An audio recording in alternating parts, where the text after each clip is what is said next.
සද්ධර්ම ශ්‍රාවක කාරුණික ගුණගරුක බෞද්ධ පින්නතුනි, බොහෝම ශ්‍රද්ධාවෙන් යුක්තව මේ පින්වත් පිරිස අදත් සැදී පැහැදී සූදානම් වෙන්නේ තථාගත භාග්‍යවත් අරිහත් සම්්‍යක් සම්බුද්ධ සර්වඥ රාජෝත්තමයාණන් වහන්සේ විසින් ලෝක සත්වයන් පිළිබඳව අප්‍රමාණ දයා කරුණාවෙන් යුක්තව දේශනා කොට වදාළ අති උතුම් ශ්‍රී සද්ධර්ම රත්නයෙන් අබමල් රේණුවකටත් වඩා අඩු බොහෝම පුංචි කොටසක් දේශනා කරවගෙන ශ්‍රවණය කරලා තමන්ගේ ජීවිතයට ලැබෙන අවවාද අනුශාසනා මේ ජීවිතයට එකතු කරගෙන වඩාත් නිවැරදි මෙලව ජීවිතයක් සකස් කර ගනිමින් සුගතිගාමී වූ පරලොව ආයිති භවයකට මම්පෙත් සකසා ගැනීමේ උතුම් පරමාර්ථය ඇතුවයි මේ සද්ධර්ම ශ්‍රවණය කරන්න සූදානම් වෙන්නේ. පින්නතුනි, මේ ධර්ම දේශනා මාලාව තුළින් සම්මා සම්බුද්ධ කියන මේ මහා පුරුෂෝත්තමයාණන් වහන්සේ හඳුනා ගැනීම තමයි එකම පරමාර්ථය බවට පත් වෙලා තියෙන්නේ. සකල ලෝක සත්වයා කෙරෙහිම අනුකම්පාවෙන් නිවැරදිව සම්මා සම්බුදුරජාණන් වහන්සේ සරණ යන්න භාග්‍යවතුන් වහන්සේ හඳුනා ගත යුතුයි කියන කාරණාව භාග්‍යවතුන් වහන්සේම දේශනා කළා.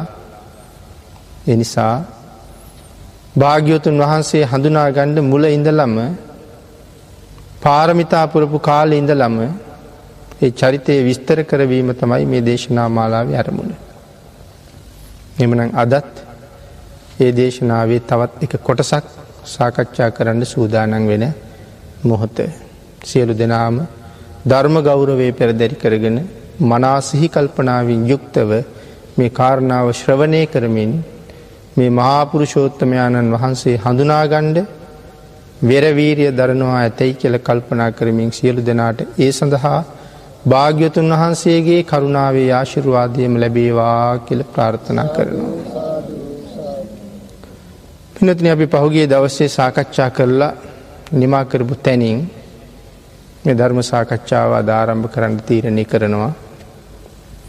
අපි පහුගිය දේශනාව නිමා කළේ මේ මහා උතුම් වීර පුරුෂයෝ තනියම නිවන් සොයාගෙන ගියොත්, තනියම ගඟට සාගරයට බැහැලා පීනුවොත් පීනගන්න බැරි අහිංසකයන්ට මොකද වෙන්නේ? ඒ කාරණාව සුමේද තාපසතුමාගේ සිතුවිල්ලත් අපේ රටේ පහළ වෙච්ච ඇතැම් වීරයන් කරපු සාකච්ඡා පිළිබඳවත් අපි එදා බොහොම කෙටියෙන් සිහිපත් කළා. පින්නතුනි, අද අපි සාකච්ඡා කරන්න බලාපොරොත්තු වෙනවා මේ බුද්ධ වංශ පාළියේ, කුද්දක නිකායේ බුද්ධ වංශ පාළියේ 57 වෙනි ගාථාව සහ 58 වෙනි ගාථාව. මේ ගාථා දෙක පමණක් අද සාකච්ඡා කරන්න කාලය ප්‍රමාණ වෙයි කියලා හිතෙනවා. 57 වෙනි ගාථාව සිහිපත් කරනවා සංසාර සෝතං චින්දිත්වා විද්ධංසෙත්වා තයෝ භවේ ධම්මනාවං සමාරුයිහ සන්තාරෙස්සං සදේවකං. සඳහන් කරනවා මේ කාරණාව කොහොමද සඳහන් කරන්නේ? සංසාරයේ නැමැති ශ්‍රෝතය සිඳ තුන් භවය නසා දහම් නැවට නැගී දෙවියන් සහිත ලෝකයා කරවන්නෙමි කියලා සඳහන් කරනවා. සංසාරයේ නැමැති ශ්‍රෝතය සිඳ, ඒ කියන්නේ සසර බැමි, සංසාරයේ බැඳුම් සියල්ල ලෙහලා කඩලා විනාශ කරලා භවය නසා නැවත මේ සංසාරයේ උපදිනවා කියන එක නැත්තටම නැති කරලා දහම් නැවට නැගී මේ භවය නැමැති සාගරයේ තරණය කරන්න තියෙන එකම නැව සද්ධර්මයේ නැමැති නෞකාවයි. මේ දහම් නැවට නැගලා දෙවියන් සහිත ලෝකයා කරවන්නෙම් කියලා මෙතන සඳහන් කරන්නේ ඊතර කරවනවා. සද්ධර්ම නැවට උන්වහන්සේ ගොඩ වෙලා අන් සියලු දෙනා මේ නැවින් සංසාර සාගරයෙන් එතර කරනවා කියන අදහස මෙතන සිහිපත් කරනවා. පිනතනේ දෙවෙනි කාරණාව භාග්‍යතුන් වහන්සේ මනාව අපිට පැහැදිලි කරලා දේශනා කරනවා. විශේෂයෙන් මේ 57 වෙනි ගාථාවෙන් තවත් අපිට පැහැදිලි කළා මේ කොයි ආකාරයෙන්ද මේ සංසාරේ එතර කරවන්නේ. එහෙම එතර කරවන්න නම් මුලින්ම මම සසර පරතරයට යා යුතුයි. වෙස්සන්තර මහ බෝසතාණන් වහන්සේ දාන පාරමිතාව සම්පූර්ණ කරලා අවසන් කරන්න සූදානම් වෙන වෙලාවේ මහ පොළොව කම්පා වෙන දාන කීපයක් දෙනවා. වෙස්සන්තරාත්ම භාවී. එයින් එක දානයක් තමයි තමන්ගේ දරු පැටව් දෙන්න දන් දෙන එක. මහ පොළොව කම්පා වෙන්න හේතුව දරුවෝ දන් දුන්න කියලා මහ පොළොව කම්පා වෙන්නේ නැහැ. නමුත් කවදාවත් දෙන්න බැරි දරුවෝ මෙහෙම දරුවෝ දන් දෙන්න බෑ. පුදුමාකාර කීකරුකමක්. කවදාවත් වෙස්සන්තර රජුරුවන්ගේ මූණ දිහාවත් මෑණියන්ගේ මූණ දිහා බලලා මන්ත්‍රී දේවියගේ මූණ දිහාවත් බලලා කතා කරන්නේ නැහැ. මුහුණ දිහා බලලා කතා කරන්නේ නැහැ. මුහුණ දිහා නොබලා බිම් බලාගෙන ඉදිරියේ ඉඳලා කතා කරන්නේත් නැහැ. යම් ප්‍රශ්නයක් ඇහුවොත් පසුපසට වෙලා පැත්තක ඉඳලා තමයි ඒ ප්‍රශ්නෙට උත්තර දෙන්නේ. ඒ අප්‍රමාණ වූ මාතෘ පීතෘ ගෞරවය නිසා. මරණයට අඬ ගැහුවත් දෙපාර මිස තුන් පාර අඬ ගහනකම් ඉන්නේ නැහැ. මන්ත්‍රී දේවිය එදා දරුවෝ දෙන්න රජුරවන්ට බාර දීලා යන්නේ තමන්ගේ පන්සලේ තියාගන්නේ නැතුව.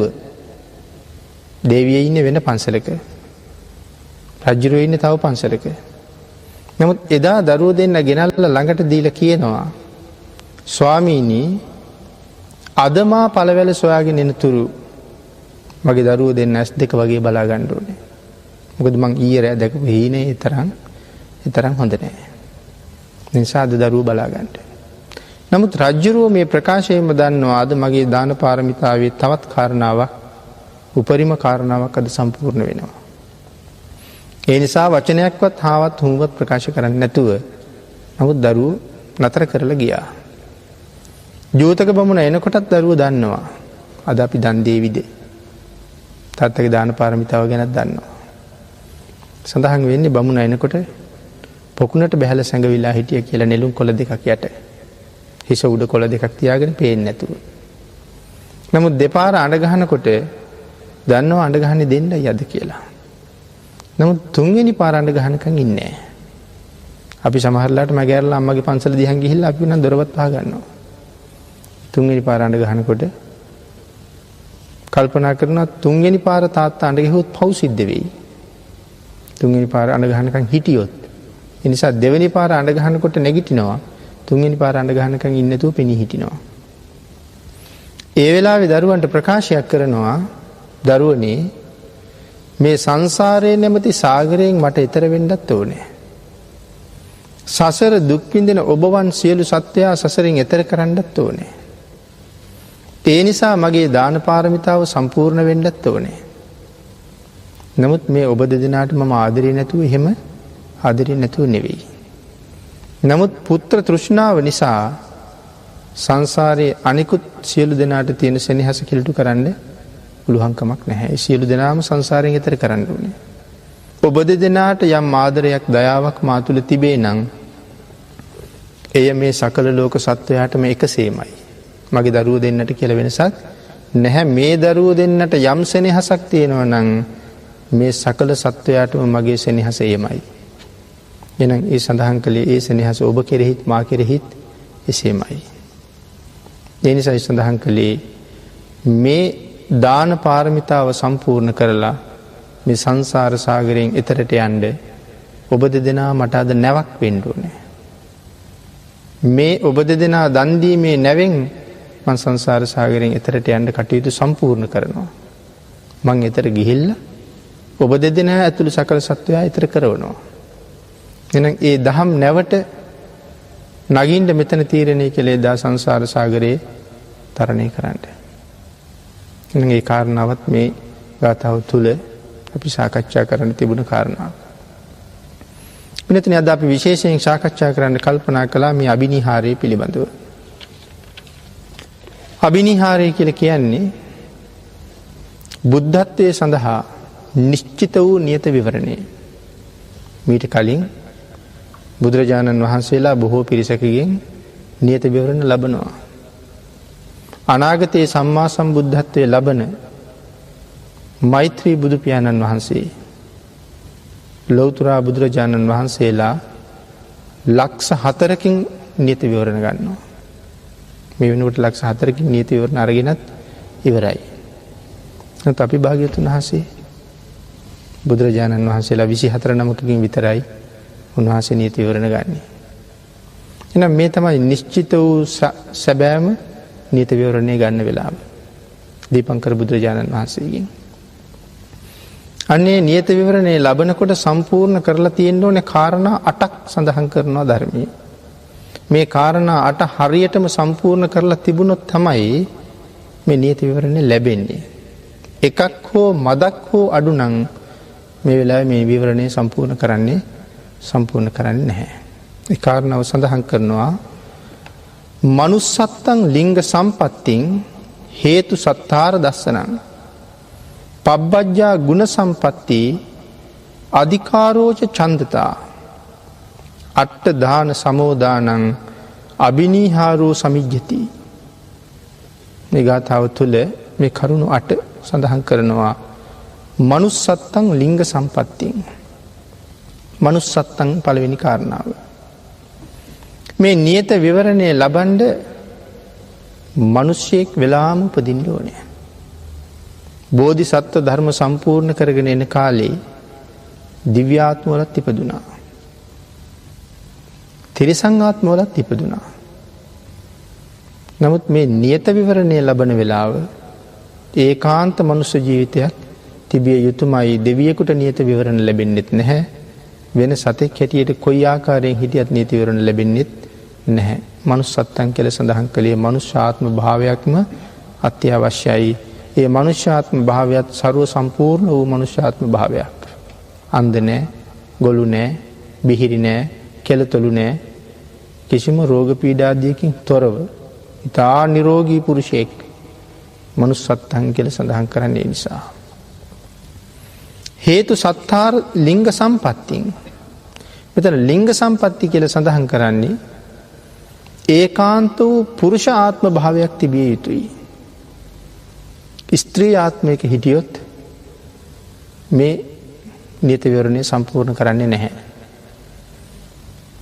පුරුෂාත්මයක නපුංසකාත්මයක් තිබුණොත් ඒත් නියත විවරණය සම්පූර්ණ වෙන්නේ නැහැ. ඔබතෝ ව්‍යංජක වෙලා හිටියොත් ඒත් නියත විවරණය සම්පූර්ණ නැහැ. මෙතන ලිංග සම්පatti කියලා කියන්නේ ඊටාම නිරෝගී පුරුෂයෙක් බවට පත් වෙන්නම ඕනේ. ඒ නිසා සඳහන් කරනවා යම්සේ ස්ත්‍රියක් වී සිටින ආත්මයක සම්මා සම්බුද්ධත්වයේ පසේ බුද්ධත්වයේ වගේ උතුම් পদවි ප්‍රාර්ථනා කරන්නේ නම් බුද්ධත්වයේ ප්‍රාර්ථනා කරන්න කලින් පුරුෂ ආත්ම භාවයේ ප්‍රාර්ථනා කරන්න ඕනේ කියලා. පුරුෂයෙක් වෙලයි ඊළඟ කාරණාව සම්පූර්ණ කරන්න අවශ්‍යයි. මෙතන ලිංග සම්පatti කියන වචනයෙන් මේ පුරුෂාත්ම භාවයේ පිළිබඳව සඳහන් කරනවා. හේතු සත්තාර දස්සනං. පින්නතුනි මේ හේතු කියන වචනය ඊටාම ගැඹුරුයි. හේතු සම්පූර්ණ කරලා තියෙන්න ඕනේ මහා පාරමිතා රසක් ගුණ පුරලා තියෙන්න ඕනේ. මේ නියත විවරණයෙන් පස්සේ තමයි දස පාරමිතා සම්පූර්ණ කරන්නේ. නමුත් ඊට කලින් සංසාරේ පුරා අප්‍රමාණ ගුණ පුරලා තියෙන්න ඕනේ. කොයි තරම් ගුණ පුරලා තියෙන්න ඕනේද? පින්නතුනි බුදුරජාණන් වහන්සේලා කොටස් 3ක් සඳහන් කරනවා. ප්‍රඥාධික බුදුවරු, ශ්‍රද්ධාධික බුදුවරු, වීර්‍යාධික බුදුවරු. ප්‍රඥාධික බුදුරජාණන් වහන්සේලා ප්‍රඥාධිකව බුදු වෙන මහෞත්තමයන් වහන්සේලා මේ නියත විවරණයෙන් පස්සේ මහා කල්ප අසංඛ්‍ය 4 ලක්ෂ 1ක් පාරමිතා සම්පූර්ණ කරන්න ඕනේ. පාරමිතා, උපපාරමිතා, පරමත්ත පාරමිතා. පාරමිතා 30යි. සමත්‍රින්සත් පාරමී කියලා සඳහන් කරනවා. සමානයි. හැම එකම 10 10 තියෙන්නේ. සමත්‍රින්සත් පාරමී. මහා කල්ප අසංඛ්‍ය 4යි ලක්ෂ 1ක්. ඉතින් මහා කල්ප, අන්තර් කල්ප, අසංඛ්‍ය කල්ප. එතකොට අසංඛ්‍ය කියන්නේ කොයි වගේ ගණනක්ද කියන කාරණාව මේ දේශනා මාලාවේ අපි මුලින් සාකච්ඡා කරලා තියෙන නිසා ඒක කොයිතරම් ගැඹුරුද කියන කාරණාව මේ පින්නතුන් මනාව අවබෝධ කරලා ඇති. මහා කල්ප අසංඛ්‍ය 4කුත් ලක්ෂ 1ක්. ප්‍රඥාධික බුදුරජාණන් වහන්සේ නමක් දසපාරමිතා සම්පූර්ණ කරන්න ගත කරන කාලය. නියත විවරණ ලබා දෙන බුදුරජාණන් වහන්සේ ගාථාවක පද 2ක් දේශනා කරලා තුන්වෙනි පදයේ දේශනා කරන්න කලින් අරිහත්වය ලබන්න තරම් මේ වෙනකොට ගුණ පුරලයි තියෙන්නේ. ඒකයි සඳහන් කළේ මේ දස පාරමිතා සම්පූර්ණ කරන්න කලින් මොන තරම් ගුණ පුරලා තියෙන්න ඕනේද? බණ පද 2ක් අහනකොට රහත් වෙන්න ගුණ පුරලා තියෙන්න ඕනේ මේ වෙලාවේ. ඒ ප්‍රඥාධික බුදුරජාණන් වහන්සේ ප්‍රඥාධික බෝධිසත්වයෙක් බණ පද 2ක් අහනකොට රහත් වෙන තත්ත්වයේ ඉන්නේ. තුන්වෙනි බණ පදේ දේශනා කරන්න කලින්. එතකොට ශ්‍රද්ධාධික බුදුරජාණන් වහන්සේ තුන්වෙනි බණපදය අහලා හතරවෙනි බණපදයේ දේශනා කරන්න කලින් උන්වහන්සේ අරිහත්වය ලබනවා. මේ නියත විවරණ දෙන වෙලාවේ රහත් වෙනව නම් ඒ වෙලාවේ සංසාර ඉවර කරන්න හිතනවා නම් මෙන්න මේ තරම් කුසල් වඩලා තියෙන්න ඕනේ. තුන්වෙනි බණපදය අහලා හතරවෙනි බණපදයේ දේශනා කරන්න කලින් රහත් වෙනවා. අපිට තියෙන බොහොම චුට්ටයි පේන්නේ. ප්‍රඥාධික බුදුරජාණන් වහන්සේ බණපද 2ක් අහලා තුන්වෙනි බණපදයේ දේශනා කරන්න කලින් රහත් වෙනවා. ශ්‍රද්ධාධික බුදුරජාණන් වහන්සේ බණපද 3ක් අහලා හතරවෙනි බණපදයේ දේශනා කරන්න කලින් රහත් වෙනවා. මෙතන තියෙන්නේ එක පදයක වෙනසක්.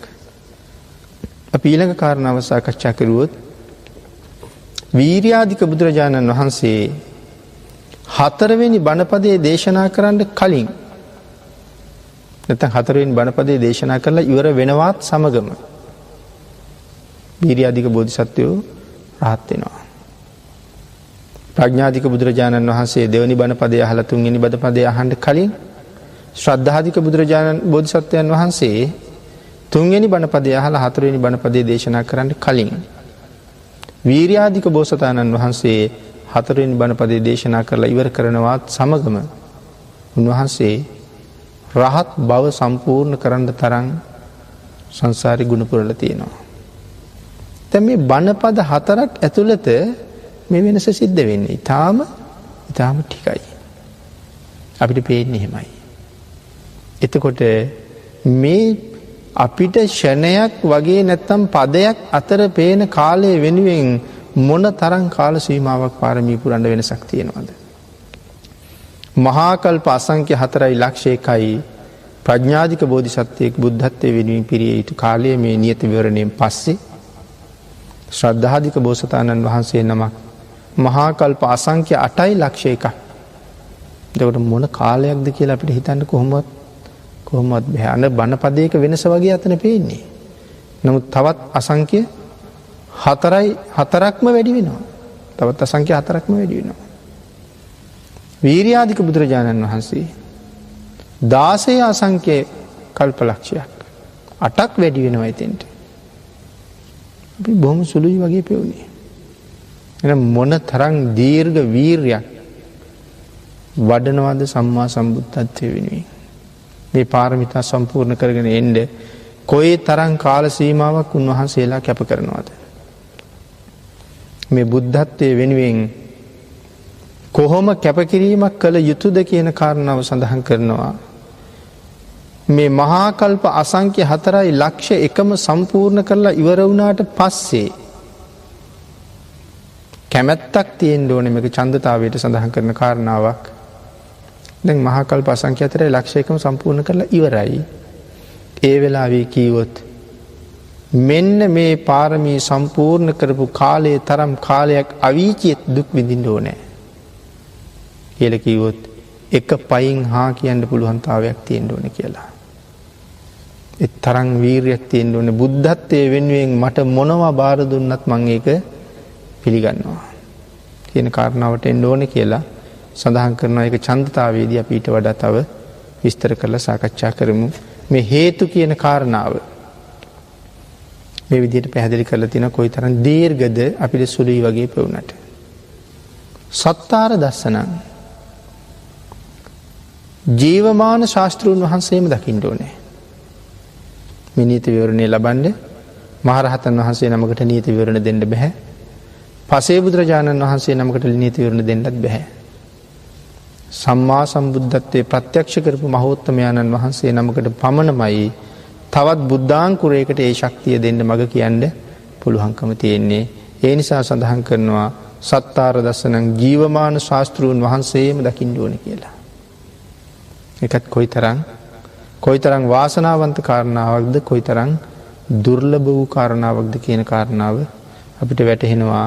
ජීවමාන බුදු කෙනෙක්ම හොයාගෙන යන්න ඕනේ මේ කාරණාවට ළඟා වෙන්න. ඊළඟට සඳහන් කරනවා පින්නතුනි පබ්බජ්ජා මේ නියත විවරණය ලබන වෙලාවේ ඒකාන්ත වශයෙන් පැවිදි ජීවිතයක් තියෙන්න ඕනේ කියලා. ශාසනයක ලැබූ පැවිද්දක් හෝ එහෙම නැත්නම් මේ කර්මවාදයේ පිළිගන්න ඍෂි පැවිද්දක් කර්මයේ පිළිගන්න ඍෂි ප්‍රවෘජාවකින් හෝ පැවිද්දක් ලැබලා ඉන්න කෙනෙකුට විතරයි මේ නියත විවරණය ලැබෙන්නේ. ඒ කාරණාව තමයි මෙතන පබ්බජ්ජා කියන කාරණාවෙන් පැහැදිලි කරන්නේ. ගුණ සම්පatti. පංච අභිඥා අෂ්ට සමාපatti ලැබලා තියෙන්න ඕනේ. එතකොට මේ කාරණාවත් එසේ මෙසේ සුළුපටු කාරණාවක් නෙවෙයි. එහෙමනම් දැන් අපිට මතකයි සුමේද තාපසතුමා අහසින් වඩිනකොට තමයි දැක්කේ දීපංකර බුදුරජාණන් වහන්සේ දානට වැඩමවන්න මිනිසු පාරක් හදනවා. සියලු මිනිසුන්ට පෙනී තමයි අහසින් ඉඳලා උන්වහන්සේ තෙන්ට පාත් වෙන්නේ. නම් පංච අභිඥා අෂ්ට සමාපatti ඉහළින් යන්න පුළුවන් සියලු අභිඥාලාභී තත්ත්වයටපත් වෙලා ඉන්න ඕනේ. මේ නියති විවරණය ලබා ගන්න වෙලාවේ ඒකාන්ත වශයෙන්ම. අභිඥාවක් එකදු අභිඥාවක හෝ අඩුපාඩුවක් තිබුණොත් අල්ප මාත්‍ර අඩුපාඩුවක් තිබුණොත් මේ කාරණාව සම්පූර්ණ වෙන්නේ නැහැ. එහෙමනම් ඒ කාරණාව එතන සම්පූර්ණ නුනොත් තව කොච්චර කාලයක් බුදු කෙනෙක් මුණ ගැහෙන්න සංසාරේ ඉන්න වෙයිද කියන කාරණාව තීරණය කරන්නත් බැරි අතිශය දීර්ඝ කාල සීමාවක් බවට ඒක පත් වෙනවා. ඊළඟට සඳහන් කරනවා පින්වතුනි අධිකාර කියලා සඳහන් කරන්නේ අධික වූ කැමැත්තක්. මේ ඕනෑම දෙයක් ඒ වෙනුවෙන් පරිත්‍යාග කරන්න පුදුමාකාර හැකියාවක් තියෙන්න ඕනේ. අධිකාර කියන කාරණාව තවත් ගැඹුරින් පැහැදිලි කරලා තියෙනවා. සුමේද පඬිතයන් වහන්සේ ජීවිතේ පූජා කළේ බුද්ධත්වයේ වෙනුවෙන් කරපු පරිත්‍යාගය තමන්ගේ ජීවිතේ. චක්‍රවර්ති රාජ්‍ය පූජා කරලා තියෙනවා ලෞතර බුද්ධත්වයේ වෙනුවෙන්. සඳහන් කරනවා මෛත්‍රී බුදුරජාණන් වහන්සේ අතීතයේ නියත විවරණයක් ගන්න වෙලාවක ලෞතර බුදුරජාණන් වහන්සේ නමකගෙන් බණ ඇහුවා. මේ බෝධිසත්වයෝ බණ අහනකොට කල්පනා කරනවා බණ ඇහෙන අතරේ මදක් බණ අහලා බණ ටිකක් අහලා ගොඩක් අහලා නෙමෙයි. දෙයනේ මේකට මං කරන්නා වූ පරිත්‍යාගය මොකද්ද? භාග්‍යතුන් වහන්සේ මට සමා වෙන්න. දේශනා කරපු ධර්මයේ ඇති. ස්වාමීනි මේට කරන්න පරිත්‍යාගයක් මට නැහැ. තවත් දේශනාව කළොත් මම මොනවා පරිත්‍යාග කරන්නද? ඔබ වහන්සේට පූජා කරන්න මං ගාව අද තියෙන්නේ අල්ප වූ සුළු වූ යමක් විතරයි. මීට වඩා බොහෝ දේ මා කළ යුතුයි. නමුත් මට මීට වඩා කරන්න දෙයක් මගේ ජීවිතය තුළ නැහැ. මේ බණ පද දෙක තුනට මොන වගේ පරිත්‍යාගයක් කරන්න ඇද්ද? මං ගාව තියෙන අල්ප වූ සුළු වූ දෙයයි. මොකද්ද පූජා කරන්නේ? තමන්ගේ නියපොත්තෙන් තමන්ගේ ගෙල කපනවා. ගෙල කපලා හිස ගලවලා භාග්‍යතුන් වහන්සේට පූජා කරනවා. ස්වාමීනි මේ මදි. නමුත් මට වෙන කරන්න මීට වඩා දෙයක් නැහැ කියලා. එහෙනම් මෙතන සඳහන් කරනවා අන්න ඒ වාගේ පරිත්‍යාගයක් කරන්න පුළුවන් හැකියාවක් තියෙන්න ඕනේ මේ ලෞතර බුද්ධත්වයේ ලබන්න යන පුද්ගලයෙක් ගාව. ඒ නිසා මේක එසේ සුළුපටු කාරණාවක් එහෙම නෙවෙයි මේ නියත විවරණ ගන්න වෙලාවේ සම්පූර්ණ කරන මේ කාරණා 8 උන්වහන්සේ ඒ අතීතේ කරපු පූජාවක්. එතකොට සම්මා සම්බුද්ධත්වයේ ලබන තැනට එනකොට උන්වහන්සේ කොයි වගේ පූජාවල් සිද්ධ කරන්න ඇද්ද මේ කාරණාව මුදුන්පත් කරගන්න. ඉතින් මේ නියපොත්තෙන් ගෙල කපලා පූජා කළා කියන කාරණාව එක පැත්තකින් අපිට විශ්මයජනක බව වෙනවා. පින්නතනේ ඒකේ වේදනාව ගැන කල්පනා කළොත් කඩුවෙන් එකපාර කෙටුවා නම් එකපාර ඉවරයි. පිහියක් අරගෙන අතුල්ලලා කැපුවත් නියපොත්තට වඩා ඉක්මන්. නමුත් මේ නියපොත්තෙන් සූර මේ පැත්තෙන් ඉඳලා අනිත් පැත්තට මතුවලා හිස කඳින් වෙන් වෙනකන් නියපොත්තෙන් කපන්නේ. කොයි වාගේ වේදනාවක්, කොයි වාගේ කැපකිරීමක්, මොන වාගේ අභිලාෂයක්, කොයි තරම් හිතක් තියෙන්නේ නැද්ද? එනම් මේ මහා බෝධිසත්වවරු වීරයෝ කියලා සඳහන් කරන්නේ ඊට වඩා කියන්න වචනයක් නැති නිසා. ඒ වගේ අප්‍රමාණ කැපකිරීම කරලයි උන්වහන්සේලා මෙතෙන්ට අවිල්ලා තියෙන්නේ. පිළිතුරු ඊළඟ කාරණාව සඳහන් කරනවා ඡන්දතාවයේ පිළිබඳව. ඡන්දකාවයේ සඳහන් කරන අතර ඊටාම ගැඹුරු කාරණා රැසක් මේ ඡන්දතාවයත් එක්ක අපිට සාකච්ඡා කරන්න තියෙනවා. අන්තිම කාරණාව බලවත් වූ කැමැත්ත. කුමක් සඳහාද මේ බලවත් වූ කැමැත්ත? ලෞතර බුද්ධත්වයේ වෙනුවෙන් බලවත් වූ කැමැත්තක් තියෙන්න ඕනේ. එක කාරණාවක් තමයි අපි මුලින් සඳහන් කළේ. මෙන්න මේ තව මහා කල්ප අසංඛ්‍ය 4.1 නිරේ පැහෙන්න ඕනේ කියලා කිව්වොත් දෙපාරක් හිතන්නේ නැතුව එක හෙලා මං ඊට කැමතියි කියන්න පුළුවන් කැමැත්තක් තියෙන්න ඕනේ. මේ මුළු සක්වල ගැබ එකම ජලතලයක්. මුළු සක්වල ගැබම එකම ජලතලයක්. මේ ජලතලයේ පැනලා පීනන්න කිව්වොත් කිව් සැනින් ජීවිත තෘෂ්ණාව නැතුව ජලතලයට පැනලා හැකිනම් එගොඩ වෙනවා කියන කාරණාව අනුව පීනන්න පුළුවන්කම තියෙන්න ඕනේ. මේ සක්වල ගැබම එරි පවතින ගිනි අඟුරු රසකින් පුරවලා තිබුණොත් අඩිය තිබ්බහම එරෙනවා. ඒක කොතෙක් එරෙයිද දන්නේ නැහැ. කරවටක් එරෙන්නත් පුළුවන්, ධනවටක් එරෙන්නත් පුළුවන්, නාභි මණ්ඩලයේ දක්වා එරෙන්නත් පුළුවන්. කොතෙක් එරෙයිද දන්නේ නැහැ. සක්වල ගැබම ගිනි අඟුරෙන් පුරවලා මේ ගිනි අඟුරු ගොඩිය බහැලා එහා පැත්තට ඇවිද යා යුතුයි සම්මා සම්බුද්ධත්වයේ වෙනුවෙන් කිව්වොත් කියන පුජ්‍යලයාගේ මුහුණ දෙසවත් නොබලා බුද්ධත්වයේ ලැබෙනවා නම් මම මේ ගිනි අඟුරු ගොඩටත් බහිනවා කියන වීරියක් තියෙන්න ඕනේ. ඡන්දතාවයක් බුද්ධත්වයේ වෙනුවෙන් ඒ තරම් කැමැත්තක් තියෙන්න ඕනේ කියන කාරණාව පැහැදිලි කරනවා. බලවත් කැමැත්ත ඡන්දතාවයේ. ඉතින් මේ බලවත් පූජාවක් ඒ විදිහට සිද්ධ කරන්න ඕනේ කියලා සඳහන් කරනවා. අපි මුලින් සඳහන් කළා මෛත්‍රී බෝසතාණන් වහන්සේගේ කාරණාව ත්‍රිපිටකයේ මූලාශ්‍රයක්. ඒක කොතනින්ද තිබුණේ කියන කාරණාව කෙනෙක් හෙව්වොත් හොයාගන්න බැරි වෙයි. දස බෝධිසත්ව වත්තු කතා.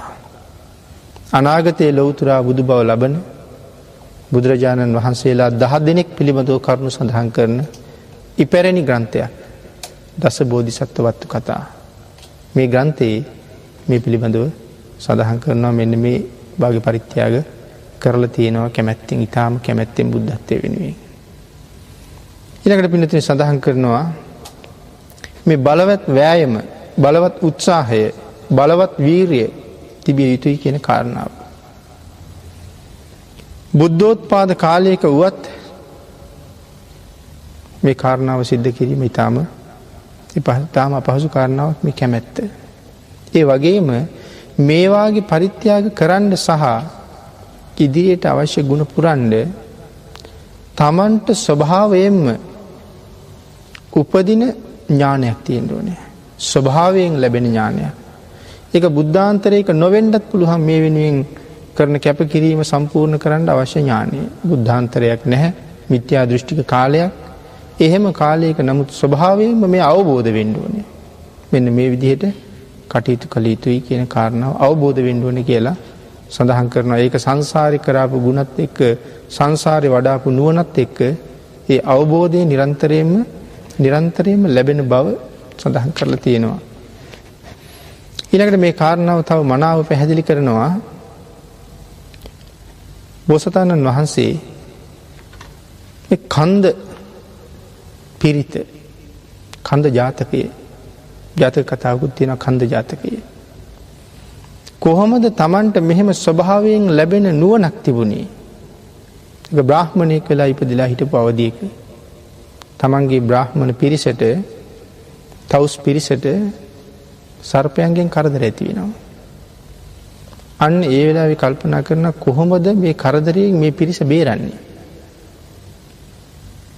තමන් වහන්සේගේම නුවණට අදිෂ්ඨාන වෙනවා මෙහෙම කළොත් මේ කරදරයෙන් බේර ගන්න පුළුවන් කියලා. මොකක්ද අදිෂ්ඨාන වෙන්නේ? මෛත්‍රියක් වඩන්න. පිරිත් පොතේ තියෙනවා කන්ද පිරිත. මේ කන්ද පිරිතේ සඳහන් වෙනවා ගාථා කීපයක්.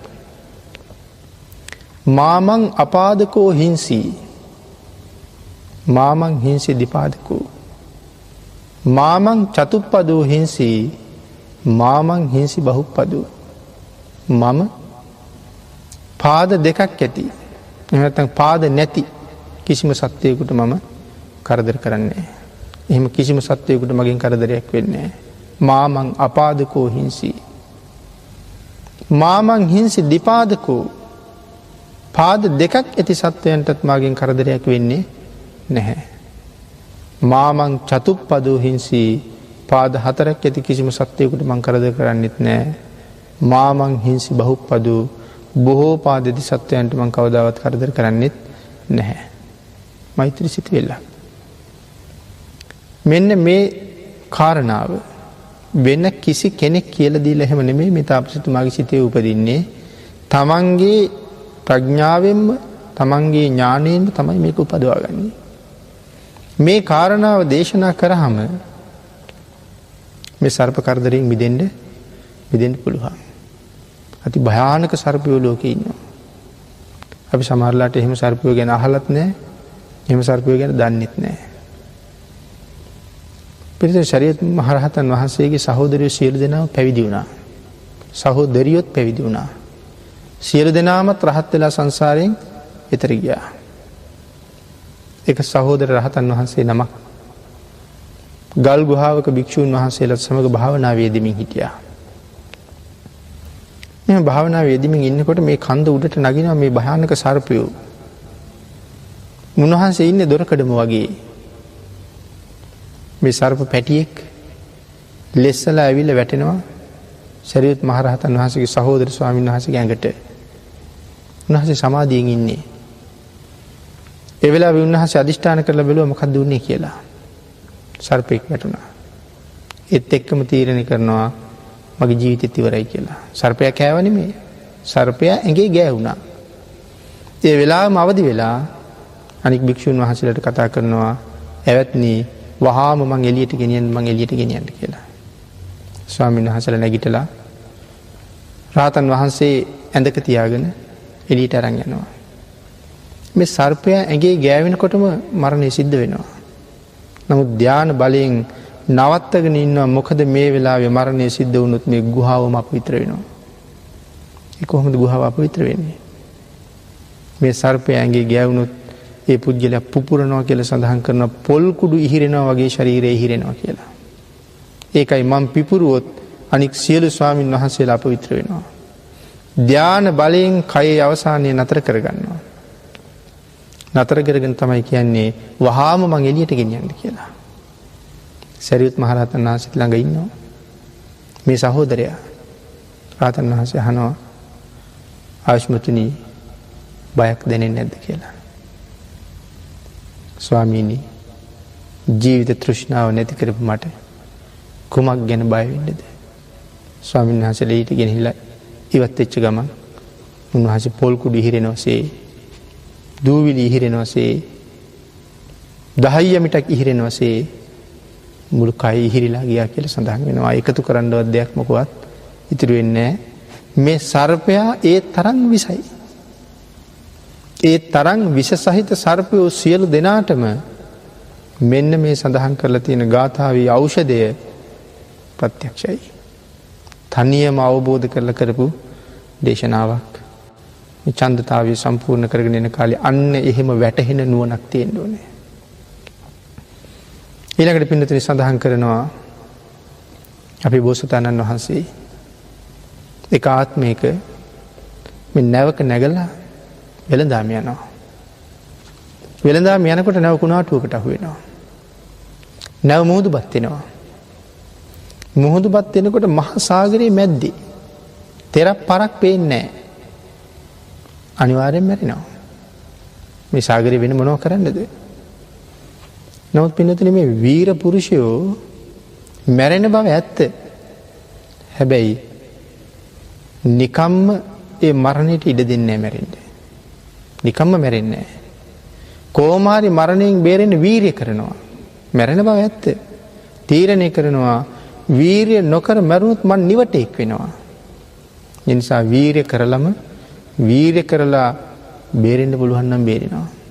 බැරි වුණොත් මැරුණට කමක් නැහැ. එදාට මම නිවටෙක් නෙමෙයි. මගේ වීරිය, මගේ ශක්තිය මම බේරෙන්න යොදලා තියෙන්නේ. නැවගිලෙනවා. ඒ නිසා තීරණය කරනවා මම පීනනවා. කෑමත් නැහැ, වතුරත් නැහැ සාගරයේ මැද්දේ. එහෙමනම් මට පීනන්න ගත්තට පස්සේ වේගෙන් පිපාසය දැනෙයි. දවස් ගාණක් පීනනකොට මට බඩගින්න නිසා ශක්තිය නැති වෙයි. දැන් හිතේ තියෙන මට දවස් ගාණක් පීන හැකි කියලා හිතේ තියෙනවා. ඒ තරම් වීරවන්තයි. ඒ නිසා සඳහන් කරනවා තමන්ගේ ඥාණයට වැටහෙනවා දවස් ගාණකට ඇති වෙන්න මම මොනවා කන්න ඕනේද කියලා. අපිට නම් හිතා ගන්න බෑ මොනවා කන්නද කියලා. තමන්ගේම ඥාණයට වැටහෙනවා හකුරුයි ගිතෙලුයි කෑවොත් මට දින ගාණක් निराහාරව ඉන්න පුළුවන් කියලා. ස්වභාවයෙන් වැටහෙනවා. ඒ නිසා කණ්ඩ පුළුවන් තරම් ගිතෙල් හකුරුත් එක කනවා. සාමාන්‍ය කුස පිරෙනට වඩා වැඩියෙන් කනවා. දවස් ගානකට ඇති වෙන්න කනවා. කාලා මේ ගිතෙල් ඇඟ පුරා ඔළුවේ ඉඳලා ගා ගන්නවා. මේ Tamanට තනියම වැටහිලා මේ කරගන්නේ. ඒ ඔළුවේ ඉඳලා ගෑය ගන්නේ. මේ ගිතෙල් දිය වෙන්නේ නැහැ. සාගරේ මන් දැන් පීනන්න ඕනේ. අධික සීතලයි. එහෙමනම් ගිතෙල් ඇඟ නිකන් තට්ටුවක් ඇලිවා වගේ වහලා තියෙන්නේ. ඒ නිසා ඇඟ ඇතුලේ උෂ්ණත්වය හොඳට ආරක්ෂා වෙනවා. බාහිරින් එන සීතලෙන් මාව ආරක්ෂා කරන සරුවාංගේ පුරා හොඳට ගිතෙල් නා ගන්නවා. හොඳට ගිතෙල් කාලා හොඳට ගිතෙල් වලින් නාලා යට යමින් තියෙන නැවේ කුඹගහ මුදුනට නැගලා කුඹගහ මුදුනේ ඉඳලා පුළුවන් තරම් ඈතට පයින්නවා. ඒ පැනුමත් පීනන්න තියෙන සෑහෙන දුරක් එකපාර ගෙවා ගැනීමක් නේ. ඒ නිසා ඈතට පයින්නවා. පැනලා එතන ඉඳලා ගොඩ බිම හොයාගෙන පීනන්න පටන් ගන්නවා. සඳහන් කරනවා පීනන්න නැතිය සාමාන්‍ය පුරුෂයෙක් මහමුද දැක්කත් මැරෙනවා එහෙමනම්. ඒ තරම් බයයි. මොන තරම් වීරියවන්තද?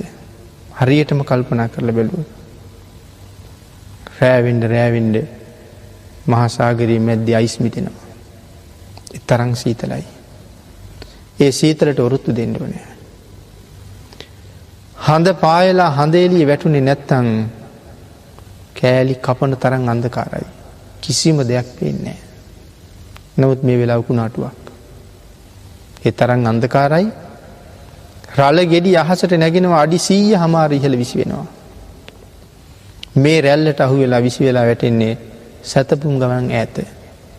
ඒ විසි වෙලා වැටෙන වෙලාවක ගල් පරයක් උඩ වැටුනොත් මොනවා වෙයිද? ඒ සියලු අභියෝගතාවලටත් මුහුණ දෙන්න ඕනේ. අනික සාගරයේ ඉන්න අති භයානක සත්තු. සාගරයේ ඉන්න තරම් භයානක සත්තු ගොඩබිම නෑ. අති භයානක විශාල සත්තු ඉන්නවා සාගරයේ. ඒ සියලු දෙනාටම වරුත්තු දෙන්න ඕනේ. අපි අද කින කාලේ මේ මෝරු වාගේ සත්තු, තල්මස්සු වාගේ සත්තු අති විශාලයි. ඒක කටකටත් මදි අපි වගේ කෙනෙක් අහු වුණොත්. ඊටත් වඩා විශාල සත්තු ඉන්නවා කියනවා. සාමාන්‍යයෙන් නිල් තල්මසා තමයි මං හිතන්නේ දැනට විශාලතම සාගර ජීවියේ හැටියට සඳුන්වන්නේ. නමුත් සඳහන් කරනවා ඊට වඩා විශාල සත්තු තව සාගරයේ ඉන්නවා කියලා. ඒ විශාල සත්තු දැක්කහම මේ නිල් තල්මස් කියලා අපි අද කතා කරන ලොකු සතාට සිහි නැතුව යනවලු. ඒ තරම් විශාල සත්තු සාගරයේ ගැඹුරේ ඉන්නවා කියලා සඳහන් කරනවා. ඒ සියලු දෙනාගෙන්ම බේරිලා මම කොහොම හරි ගොඩබිම හොයාගෙන යනවා කියන ඡන්දතාවයේ කැමැත්ත තියෙන්න ඕනේ. සඳහන් කරනවා අන්න එහෙම වීරයන්ට දෙවියෝ උදව් කරනවා කියලා. ඒ වීරිය ඕනේ. මේ පුණ්‍යවන්ත සම්‍යක් දෘෂ්ටික දෙවියෝ එහෙම ලේසියෙන් උදව් කරන්නේ නැහැ. අපි නම් ඊටා සුළු දෙයකින් කලකිරෙනවා. මම මෙච්චර ධර්මානුකූලව ජීවත් වෙනවා. උදේ හවස මේ තරම් දෙවියන්ට පින් දෙනවා. නමුත් මගේ පින්කම වැස්සෙන් හොදලා දැම්මා. දෙවියෝවත් මගේ පින්කම දිහා බැලුවේ නැහැ. නැත්නම් වෙනත් කරදරයක් වෙන්න ගියපු වෙලාවක හැප්පිලා අතපය කැඩෙන වෙලාවක දෙවියෙක්වත් මට පිහිටුන්නේ නැහැ. සමහර කලකිරෙනවා ඔක්කොම බොරු. ඔහොම පිහිට වෙනවා කියවට බොරු එහෙම පිහිට වෙන්නයි නැහැ. හිටියානම් මට පිහිට නෙවී කාටද පිහිට වෙන්නේ කියලා හිතලා අපි කලකිරෙනවා. නමුත් සඳහන් කරනවා මේ පුණ්‍යවන්තයෝ එහෙම පිහිට වෙන්නේ කියලා. පිහිට වෙන්නේ නැත්තේ වෙන දෙයක් හින්දා නෙමෙයි. අපිට තියෙන අනුකම්පාවෙන් හින්දා. මොකද වීරිය වඩලා කැපකිරීම කරලා දුක් විඳලා පින්කමක් කරගත්තොත් ඒක තමයි අතිශයින්ම මහත්ඵල මහානිසංසදායක වෙන්නේ. ඒ පින්කම කරගෙන යනකොට උන්වහන්සේලා මැද්දට පැනලා හවුල් වෙලා මේක කරලා දුන්නොත් මට ලැබෙන්න තියෙන කුසල් ප්‍රමාණය අඩු වෙනවා. අන්නේ හින්දා මැද්දට පයින්නේ නැහැ. උදාහරණයක් ගත්තොත් අපේ පින්කම හේදිලා යනවා වැස්සක් වැහලා. මුදුන්පත් කරන්න ක්‍රමයක් ඇත්තෙම නැහැ. මම ඒක කරගෙන ආපු රැස් වෙලා හිටපු මිනිස්සු මේ මහ වරුසාවේ දබිග ගහ මේක කරන්න බෑ කියලා මිනිස්සු යන්න ගිහිල්ලා. එහෙම නැත්නම් වකුටු වෙලා තැන් වල ඒගොල්ලෝ ඉඳගෙන නිදාගෙන. නමුත් මම විතරයි දන්නේ මේ පින්කම කරන්න වසර ගාණක් මාස ගාණක් මම මොනතරම් සිහිනමෙව්වද කැපකිරීම කළාද කියලා. ඒ නිසා තීරණය කරනවා මේ වැස්ස කවදා හරි පායයි. මම තනියම හරි මගේ පූජාව කරලා මිසක් ආපහු හැරෙන්නේ නැහැ. අන්න ඒ වීරියට ආපු තැන ඉඳලා උන්වහන්සේට උදව් කරන්න පටන් ගන්නවා. මෙන්න මේක තමයි සම්‍යක් දෘෂ්ටික දෙවියන්ගේ උදව් කිරීම. බලනවා මොහුට මොනතරම් වීරියක් තියෙනවද කියලා. පිනක් සම්පූර්ණ කරන්න මොහු අලසද නැත්නම් මේ පින වෙනුවෙන් ඔහු ජීවිතේ නමුත් දෙන්න සූදානම්ද? ඒක දැක්ක ගමන් උදව් කරන්න පටන් ගන්නවා. අපේ බෝසතාණන් වහන්සේට ඒකයි දෙවියෝ උදව් කළේ. අම්මා කරී තියාගෙන පීනගෙන යන වෙලාවේ කොහේ පීනන්නද මේක? තෙරක් පරක් පේන්නේ නැහැ. ගොඩට පීනනවද, දියඹට පීනනවද කියලා දන්නේ නැහැ. අම්මා කියනවා මං අතහැරලා පුළුවන් නම් ඔබ තනියම යමන්. අම්මා අතහරින්නෙත් නැහැ. එදා අපි මේ කතා කළා වගේම මහ කුණාටුවක්. මේ රළගෙඩි අතරේ, මේ සීතල අතරේ, මේ අයිස් අතරේ රෑ දවල් නැහැ. ඒක මොහොතක්වත් නවතින්න ඉඩක් නැහැ. නමුත් පුදුම වීරියක්නේ. ඒ සියලු දේවල් දැනගෙනත් මගේ අම්මා අරන් මං ගොඩට යනවා. ඒ වෙලාවේ තමයි මහා බ්‍රහ්මයෙක් දකින්නේ මේ යන්නේ බුදු වෙන්න තරම් වීරිය තියෙන කෙනෙක්. ඒ වෙලාවේ තමයි අම්මගේ හිතට සිතුවිල්ලක් ඇතුල් කරන්නේ. ආශිර්වාද කරපම් පුතාට කියලා. ඒ සිතුවිල්ල ඇතුල් කරලා නිකන් හිටියේ නෑ. 7 දවසක් කොහේ පීනන්නද මිනිස්සෙක්. එහෙනම් නොකා නොබී මේ සාගරයේ 7 දවසක් තරණය කරන්න මේ බ්‍රහ්මයා උදව් නොකරන්නේ නැද්ද? මේ බ්‍රහ්මයාගේ උදව්වෙන් තමයි ගොඩට අරන් යන්නේ. හැබැයි ඒ උදව් කළේ මේ වීරිය හිතට අරගෙන පීනනවා දැක්කට පස්සේ. එහෙම නැත්නම් උදව් කරන්නේ නැහැ. ඒ කියන්නේ අපිට යොදන්න පුළුවන් උපරිම ශක්තිය අපි යොදනකම් බලාගෙන ඉන්නවා. මේ වීරයවන්තයාට මෙතනින් එහාට කාගේවත් හයියක් නැතුව ඇදෙන්න බැරි වෙයි කියලා හිතච්ච වෙලාවක උන්වහන්සේ අත දෙන්න සූදානම්. එහෙනම් මෙන්න මේ විදිහට තමයි සම්‍යක් දෘෂ්ටික දෙවියෝ එවන් වීරයවන්ත පුජ්‍යලයන්ට උදව් කරනවා කියලා සඳහන් කරන නිසා පසුබහින පුජ්‍යලේ ඊට නිවටයි කියලා තීරණය කරන්නේ ඒකයි. වීරිය නොකර මැරෙන එක ඊටාම නිවට වැඩක්. ඒ නිසා වීරිය කරන්න ඕනේ. එහෙම වීරයවන්තයන්ටයි බුද්ධත්වයේ පවා ලබන්න වීරිය කරන්න හිතෙන්නේ. ඒ නිසා ඒ වීරියෙන් කටයුතු කරන්න පුළුවන්කමක් තියෙන්න ඕනේ කියන එක මේ ඡන්දතා කියන එකෙන් මේ ළඟට පැහැදිලි කරනවා.